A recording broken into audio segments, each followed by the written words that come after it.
Nubifragi, trombe d'aria, incendi. Con il cambiamento climatico sono in aumento le imprevedibili calamità naturali. Nella nostra regione la Protezione Civile ha dimostrato di essere un modello estremamente efficiente che unisce le capacità dei volontari con una dotazione tecnica di prim'ordine.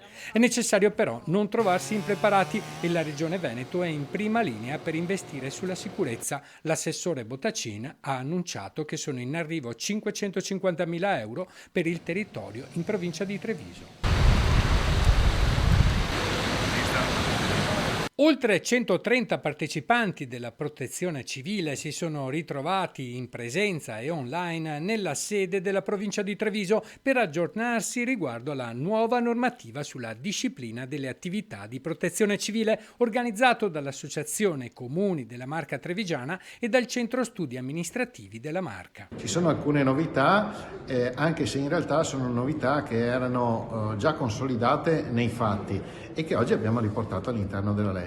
Questo in considerazione del fatto che in tempo di guerra, durante l'emergenza, non è possibile fare determinati ragionamenti perché il tempo non lo consente. Quindi è bene avere questi momenti di confronto in tempo di pace, appunto per poter affrontare l'emergenza in maniera sempre più efficace per dare una risposta più tempestiva ai cittadini. Un'occasione di confronto utile a supportare il ruolo dei comuni e del volontariato. Perché questa legge regionale, che è stata anche votata all'unanimità, è una modalità importante attraverso la quale i sindaci personalmente devono rispondere quando prestano appunto soccorso alle popolazioni. Ringrazio i volontari e anche le nostre polizie locali che oggi sono qui insieme, proprio perché attraverso un lavoro di squadra e di rete che ovviamente ognuno per la propria parte riusciamo ovviamente a intervenire in maniera più idonea nel momento in cui ci sono le emergenze.